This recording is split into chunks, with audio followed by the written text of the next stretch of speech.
Good morning बच्चों। आज मैं आपको पाठ 24 मिर्जा नुक्ता के बारे में पढ़ाने जा रही हूँ। मिर्जा नुक्ता वे लोग जो भी मिर्जा को जानते हैं वे इस भ्रम के शिकार हैं कि नुक्ता इनका नाम है या उपनाम। वास्तव में यह इनकी उपाधि है जो किसी हंसोड़ ने इनकी तत्वदर्शिता को दाद देते हुए प्रदान की थी, यानी यथार्थ में देखने की प्रवृत्ति को दाद देते हुए, यानी उसकी तारीफ करते हुए, जिसने इन्हें नुक्ता की उपाधि दी थी। मिर्जा नुक्ता में विशेषता यह है कि वह हर बात में नुक्ता पैदा करते हैं, यानी जो कोई भी जो कुछ कहता था तो वे हर बात में जो है उसका अलग अर्थ निकालते थे, उसका दोष देते थे। अब क्योंकि हर बात में नुक्ता पैदा करना आसान नहीं, इसीलिए प्रायः ऐसी अद्भुत बातें करते हैं कि इनकी बजाय कोई और हो तो उसे अवश्य सनकी या पागल समझा जाए। अगर मान लिया आप किसी से कोई बात करते हैं और सामने वाला व्यक्ति आपके हर बात को काटता जाता है और उसमें अपनी बात को प्रधान रखता है, तो ऐसा अगर वो एक दो के साथ करता है तो कोई बात नहीं, लेकिन अब वह हर व्यक्तियों के साथ, सभी प्राणियों के साथ अगर इस तरीके की हरकत करता है तो उसे लोग पागल ही कहेंगे। परंतु इनकी आयु का लिहाज करते हुए लोग इन्हें केवल मिर्जा नुक्ता कहते हैं। अब ये चूंकि इतने बड़े थे, है ना, तो इसलिए लोग इनके उम्र का जो है उम्र का लिहाज करते हुए इन्हें सिर्फ मिर्जा नुक्ता के नाम से जानते थे, मिर्जा नुक्ता कहकर बुलाते थे। लेखक बता रहे हैं कि मिर्जा से मेरी पहली भेंट एक सभा में हुई। आप वहां श्रोतागण को यह समझाने का प्रयास कर रहे थे कि सुबह सवेरे उठना अव्वल दर्जे की मूर्खता है। युक्ति उन्होंने यह प्रस्तुत की कि मेडिकल दृष्टिकोण से 10 घंटे आराम करना स्वास्थ्य के लिए अत्यंत आवश्यक है। इसके अतिरिक्त प्रातः काल की जो ठंडी हवा चलती है वह एक तरह की लोरी है जो प्रकृति अपने बच्चों को सुलाने के लिए गाती है। कितना अच्छा मतलब इन्होंने बताया कि जो व्यक्ति जो सुबह सवेरे उठ जाते हैं सैर सपाटे करने के लिए वह जो है सबसे बड़े मूर्ख हैं। क्यों? क्योंकि साइंस की दृष्टि से, मेडिकल की दृष्टि से अगर आप देखें तो 10 घंटे सोना स्वास्थ्य के लिए बहुत आवश्यक है। इसके अलावा जो सुबह सुबह ठंडी हवा चलती है वह प्रकृति जो है लोरी गाती है अपने बच्चों को सुलाने के लिए, और लोग उसका गलत इस्तेमाल करते हैं और सुबह सुबह उठकर टहलने लगते हैं। श्रोताओं में से किसी ने कहा, मिर्जा, हजारों लोग प्रातःकाल सैर को जाते हैं, उनके बारे में क्या विचार है? किसी ने पूछा कि हजारों लोग ऐसे हैं जो सुबह सुबह सैर को जाते हैं, उनके बारे में आप क्या कहना चाहेंगे? मिर्जा ने बड़ी गंभीरता से फरमाया, प्राय ये लोग अनिद्रा के रोग से ग्रस्त होते हैं। जब प्रयत्न के बावजूद उन्हें नींद नहीं आती तो उठकर सैर को चल देते हैं। उन्होंने ऐसे लोगों के लिए कहा कि ऐसे लोग अधिकतर अनिद्रा नामक रोग के शिकार होते हैं। काफी प्रयास के बावजूद भी, बहुत प्रयत्न करने के बाद भी अगर इन्हें नींद नहीं आती तो वे सुबह सुबह उठकर सैर करने के लिए चल देते हैं। मिर्जा की इस हाजिर जवाबी से मैं बहुत प्रभावित हुआ। लेखक कह रहे हैं कि जब मिर्जा ने इस प्रकार का जवाब दिया तो उससे मैं बहुत ज्यादा प्रभावित हो गया। अपनी बात कहने के इस ढंग से मैं इतना प्रभावित हुआ कि मैंने इनसे जान पहचान बढ़ाने का निश्चय कर लिया। लेखक कहते हैं कि इनकी बात को सुनकर मैं इनकी बातों से इतना प्रभावित हुआ कि मैंने सोचा कि अब इनसे जान पहचान बढ़ानी चाहिए। मेरी आशा के विपरीत ये मेरे बेतकल्लुफ मित्र बन गए। जैसी उम्मीद हमने इनसे लगाई थी उसके जो है ये विपरीत मेरे दोस्त बन गए, और तब मुझ पर यह रहस्य खुला कि इनसे मित्रता करके मैंने एक बड़ी मुसीबत मोल ली है। लेखक कह रहे हैं कि पहले तो मैं इनकी बातों से बहुत प्रभावित हुआ, और जब ये मेरे मित्र बन गए तब मुझे यह लगा कि मैंने खुद आ बैल मुझे मार वाला जो है कहावत अपने ऊपर डाल लिया है। मैंने खुद एक नया मुसीबत मोल ले लिया है। विरोध इनकी घुट्टी में मिला है। किसी दूसरे की बातों को ना मानना, उनका विरोध करना, ये इनकी जन्मजात आदत है। इधर मैंने कोई बात की, उधर झट उन्होंने उनका खंडन करते हुए कहा, आपका विचार 100% गलत है। वास्तव में आप भी बहुत से पढ़े लिखों की तरह वज्र मूर्ख हैं। लेखक जब कोई बात कहते तो मिर्जा नुक्ता तुरंत उसका विरोध कर देते थे और यह कहते थे कि 100% यानी 100% जो है आप भी उन्हीं लोगों की तरह है जो पढ़े लिखे वज्र मूर्ख होते हैं। एक दिन मैंने यूं ही बातों बातों में कहा, गर्मी के मौसम में प्रतिदिन स्नान करना चाहिए। मिर्जा हाथ धोकर मेरे पीछे पड़ गए। क्या आपका शरीर 24 घंटे में इतना मलिन हो जाता है कि आप स्नान की आवश्यकता अनुभव करते हैं?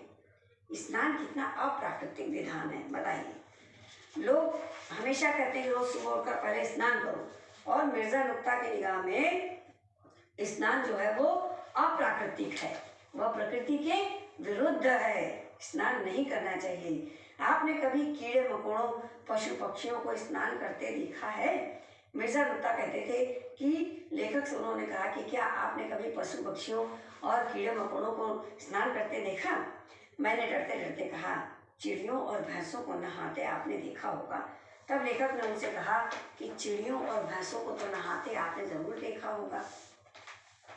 बोले, यह सब मनुष्यों की कुसंगति का फल है। अब देखिए कैसे बात को उन्होंने पलट दिया कि यह सब जो चिड़िया और भैंस और ये सब जो नहाते हैं ना, ये मनुष्य की संगति में आकर उनकी कुसंगति का फल है।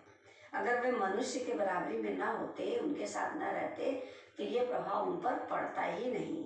ये मनुष्यों का कुसंग है जो कि भैंस और चिड़िया जो है वो नहाते हैं। मेरा दावा है अगर मनुष्य नहाना छोड़ दे तो चिड़ियों और भैंसों को भी इस निरर्थक वहम से छुटकारा मिल सकता है। नुक्ता ने कहा कि मैं ये दावा करता हूँ कि अगर इंसान नहाना छोड़ दे तो चिड़िया और भैंस भी जो है वो उनका भी ये वहम, ये भ्रम मिट जाए कि नहाना चाहिए। वैसे तो मिर्जा हर बात में विरोध का पहलू ढूंढ लेते थे, परंतु विवाद ऋतु से संबंधित हो तो उस समय इनका परिसंवाद सुनने योग्य होता है। लेखक कह रहे हैं कि वैसे तो मिर्जा जो है हर बात में विरोध ढूंढते थे, लेकिन अगर मौसम से संबंधित अगर कोई बात हो, बातचीत हो, तो जो है तब इनका जो बातचीत ये करते थे, उसका विरोध करते थे, उसको सुनने में अलग ही आनंद आता था। इन्हें दुर्भाग्यवश हर ऋतु से बिना कारण ही बैर है, किसी भी मौसम से। ये बड़े दुर्भाग्य की बात है कि मिर्जा नुक्ता को जितने भी मौसम है, हर मौसम से इनको बिना मतलब का बैर है। मुझे याद आता है कि मैंने एक बार बसंत ऋतु की प्रशंसा कर दी। मिर्जा ने मुझे आड़े हाथों लिया और बोले, मियाँ अक्ल के मखाने लो, भला यह भी कोई मौसम है? एक बार मैंने इनसे कहा कि बसंत ऋतु जो है वह बड़ा अच्छा है, बसंत ऋतु में बड़ा आनंद आता है। तो मिर्जा ने तुरंत उन्हें कहा कि अरे मियाँ, क्या तुम भी अपने अक्ल के लिए, अक्ल को बढ़ाने के लिए मखाने खाया करो, भला बसंत ऋतु भी किसी मौसम में मौसम होता है। यह समझाते हुए कि शायद इन्हें बरसात का मौसम पसंद होगा, लेखक ने कहा कि मुझे ऐसा लगा कि अगर इन्हें बसंत नहीं है पसंद, तो हो सकता है इन्हें बारिश का मौसम अच्छा लगता हो। मैंने उसका जिक्र किया तो उन्होंने पहले से भी अधिक बौखला कर कहा, बरसात से अधिक वाहियात मौसम शायद ही कोई होगा। लेखक बेचारे बड़े परेशान हो जाते थे इनके साथ रह रह करके। लेखक को लगा कि बसंत ऋतु शायद इन्हें पसंद नहीं, तो हो सकता है इन्हें बारिश पसंद हो, बरसात का मौसम अच्छा हो, और उन्होंने बरसात का जिक्र कर दिया। बरसात का जिक्र करते ही इनकी तो भौवें तन गई और उन्होंने कहा कि बरसात से अधिक खराब मौसम तो कोई होता ही नहीं है। बाढ़ आ जाती है, हैजा फैल जाता है, घर टपकता है, हर तरफ कीचड़ ही कीचड़ हो जाता है, चलने का रास्ता नहीं मिलता। बरसात का मौसम तो ऐसा लगता है कि जैसे ईश्वर का अभिशाप हो। जब बरसात का मौसम आता है तो मुझे ऐसा लगता है कि जैसे ईश्वर नाराज हो गया है और उसने हमें श्राप दे दिया है, क्योंकि बरसात के मौसम में इतनी गंदगी फैल जाती है कि ऐसा लगता है जैसे ईश्वर का श्राप मनुष्यों को लग गया है। एक दिन मैंने इरादा किया कि कोई ऐसी बात करूं जिसमें मिर्जा कोई नुक्ता न पैदा कर सके। एक दिन लेखक ने सोचा कि मैं कुछ ऐसा कहूं कि जिसमें जो है मिर्जा कोई दोष न निकाल सके। अतः मैंने कहा, हर व्यक्ति मानता है कि सूर्य पूर्व में उदय होता है और पश्चिम में अस्त होता है। आपका क्या विचार है?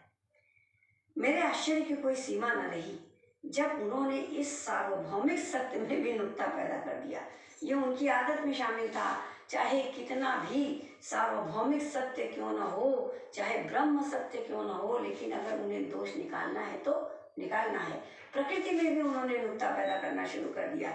उन्होंने कहा कि भाई, जो कुछ लोग कहते हैं या जो पुस्तकों में लिखा होता है उस पर तुरंत विश्वास मत कर लिया करो। उन्होंने कहा कि जो लोग कह जाते हैं ज्ञानी लोग और जो पुस्तकों में लिखा रहता है उस पर आसानी से विश्वास नहीं किया करो, उसको तुरंत मत मान लिया करो। मेरी खोज के अनुसार, अब देखिए उन्होंने अपना अनुसंधान बता दिया कि उनका आविष्कार क्या है। मेरी खोज के अनुसार तो सूर्य पूर्व की बजाय उत्तर पूर्व में उदय होता है। यह देखिए पूरा भूगोल ही बदल डाला। और दक्षिण पश्चिम में अस्त होता है। विश्वास न आए तो कंपास लेकर खुद प्रयोग करके देख लो। अब देखिए इतने कॉन्फिडेंस के साथ, इतने आत्मविश्वास के साथ उन्होंने कहा कि मेरे खोज के अनुसार तो सूर्य जो है वो उत्तर पूर्व में उदय होता है और दक्षिण पश्चिम में अस्त होता है। अगर भरोसा न हो तो कंपास उठाओ और खुद प्रयोग करके देख लो, नाप लो। यह सुनकर मैं सन्न सा रह गया। अब इनकी अग्नि परीक्षा लेना व्यर्थ था। लेखक को लगा कि जब इन्होंने भूगोल ही बदल डाला, प्रकृति ही बदल डाली, तो अब इनकी परीक्षा लेना बेकार। मैंने इन्हें इनके हाल पर छोड़ दिया। मैंने सोचा जाओ, जैसे हैं वैसे रहे, मुझे क्या लेना देना। पर जनवरी में एक ऐसी घटना घटी कि मिर्जा छिद्रान्वेषी के बजाय तत्वान्वेषी बन गए। छिद्रान्वेषी यानी कि हर चीज में खोजबीन करना, है ना, हर चीज में अपने दोष डाल देना, हर चीज को छेद कर, उसको खोद कर उसके बारे में जो है बातें करना, वह हो जाता है छिद्रान्वेषी, यानी दूसरों में दोष ढूंढने वाला। छिद्रान्वेषी सार्वभौम सत्य में नुक्ता पैदा कर कहने, भाई चलो ठीक, अब इनकी अग्नि परीक्षा लेना व्यर्थ था। मैंने इन्हें इनके हाल पर छोड़ दिया। जनवरी में ऐसी घटना घटी कि मिर्जा छिद्रान्वेषी के बजाय तत्वान्वेषी बन गए। यानी कि जो दूसरों में दोष ढूंढते थे उसके बजाय जो है मिर्जा यथार्थ को देखने लगे, सच को देखने लगे। 15 जनवरी की शाम को जब कड़ाके की सर्दी पड़ रही थी तो अकस्मात आकाश में अंधेरा छा गया। 15 जनवरी जब बहुत कड़कड़ाती सर्दी पड़ रही थी तभी अचानक जो है आकाश में अंधेरा छा गया। थोड़ी देर बाद बड़े बड़े ओले पड़ने लगे, यानी बारिश होने लगी और बड़े बड़े ओले पड़ने लगे। मिर्जा और मैं बरामदे में खड़े ओलों का दृश्य देख रहे थे। लेखक बता रहा है कि मैं और मिर्जा दोनों जो है बरामदे में खड़े थे और ओला जो गिर रहा था वह देख रहे थे। मैंने कहा, यदि कोई व्यक्ति इन ओलों में घिर जाए तो उसका परमात्मा ही रक्षक है। लेखक ने मिर्जा से कहा कि अगर कोई व्यक्ति इस ओलों के बीच में घिर जाए तो ईश्वर ही उसका मालिक है, ईश्वर ही उसका रक्षा करेगा। अब नुक्ता की तो ये आदत थी मिर्जा की दोष निकालने की, अब वो कैसे चुप रह पाते। तो पुरानी रीति के अनुसार वे मुझसे असहमत होकर बोले, यानी वो तो किसी की बात मानते नहीं थे ना, दूसरों के विरोध में बोलते थे। अब इस बात को कैसे मान लेते लेखक की। तो लेखक से असहमत थे और उनसे असहमत होकर बोले, यह केवल आपका भ्रम है। मेरे रोकने के बावजूद वे अपने आंगन में जा खड़े हुए। लेखक मना करते रहे, लेकिन वह उन्हें प्रूफ करने के लिए, साबित करने के लिए कि जो आपने कहा है वह गलत है, वह आंगन में जाकर खड़े हो गए। जब 10-12 ओले उनकी गंजी चंदिया पर पड़े तो चकरा कर पृथ्वी पर गिर पड़े। जब उनके सिर पे तो बाल नहीं था ना, गंजे थे, चंदिया ये चीजें, तो जब उनके सिर पर, उनके गंजी चंदिया पर जब ओले गिरने लगे, लगातार जब 10-12 ओले गिरे, तब उन्हें चक्कर आ गया और वह चक्कर खाकर गिर पड़े। उन्हें उठाकर बिस्तर पर लिटा दिया गया। फिर उन्हें उठाया गया और उन्हें उठाकर बिस्तर पर लिटाया गया। रात के 11 बजे जब उन्हें होश आया तो हमें लगा जैसे हमारी मुलाकात एक नए मिर्जा से हुई। जब रात के 11 बजे उनको होश आया, तब लेखक बता रहे हैं कि तब हमें ऐसा महसूस हुआ कि जैसे हम उन पुरानी मिर्जा से नहीं, किसी नए मिर्जा से मुलाकात कर रहे हैं। वे एक साधारण मनुष्य की तरह बातें करने लगे। मिर्जा जो है वो एक जैसे साधारण इंसान, उसकी तरह बातें करने लगे। मजे की बात यह है कि जो कुछ हम कहते उससे 100% सहमत हो जाते। जो हमेशा विरोध करते आ रहे थे, जो दूसरों की बातों में नुक्ता निकालते, दोष निकालते चले आ रहे थे, बड़े आश्चर्य की बात कि गंजी चंदिया पर ओले गिरने के पश्चात जो है जब उनको होश आया तो वो सबकी बातों से 100% जो है वो सहमत हो रहे थे, 100% सहमत हो रहे थे। सभी हैरान थे कि यह क्रांति कहाँ से आई। अब भाई जो उनके साथ रहता था, जो जानता था कि यह इनकी प्रवृत्ति है कि यह किसी की बात को आसानी से नहीं मानेंगे, यह अचानक कैसा परिवर्तन आ गया कि जो है यह सबकी बातों से सहमत होने लगे। जब मिर्जा से पूछा गया तो उन्होंने हंसकर फरमाया, मालूम होता है कि यह ओलों का चमत्कार है। जब मिर्जा से पूछा गया कि अरे भाई, आपकी वो आदत कहाँ चली गई कि आप दूसरों की बातों से सहमत नहीं होते थे, उसमें कोई न कोई विरोध आप अवश्य प्रकट करते थे, आखिर वो मिर्जा कहाँ चले गए। तब मिर्जा नुक्ता जो है हंसकर बोले कि यह जो ओलों का चमत्कार है, जो ओले मेरे गंजी चंदिया पर पड़े तो इससे हमारी पूरी मानसिक प्रवृत्ति ही बदल गई, हमारी सोचने की प्रवृत्ति ही बदल गई। ओलों ने मेरे मस्तिष्क की ढीली चूलों को इस तरह कर दिया कि भविष्य में किसी भी बात में नुक्ता पैदा न कर सकूंगा। उन्होंने कहा कि जो ओले मेरे सिर पर गिरे, उन ओलों ने मेरे मस्तिष्क की जो मशीनरी ढीली हो चुकी थी, उनको इतने कस करके टाइट कर दिया कि अब जो है जिंदगी भी में मैं किसी में दोष नहीं ढूंढूंगा। जो कोई जो कहेगा मैं उसे बड़े आसानी से मान लूंगा, है ना। तो इस पाठ में बताया कि दूसरों के विचारों को सुनाना व उनके सही राय पर, उनके सही विचार करना अत्यंत आवश्यक होता है, अन्यथा व्यक्ति समाज में हास्य का पात्र बनता है। जो व्यक्ति अपने आप को यह समझता है कि उससे बड़ा कोई नहीं है, जितना विद्वान है, ज्ञानी है, वही व्यक्ति है, तो ऐसा व्यक्ति जो अपनी ही बात को प्रधान रखता है और दूसरे की बातों को नहीं सोचता, नहीं सुनता या उसके विचारों को, उसके राय को नहीं मानता, ऐसे व्यक्ति एक दो जगह छोड़ करके बाकी जो है समाज में सबके हंसी के पात्र बनते हैं। उन्हें और जो है इसलिए हर व्यक्ति को चाहिए कि जो बातें सही हो, जो बातें सच हो, उन बातों को माने।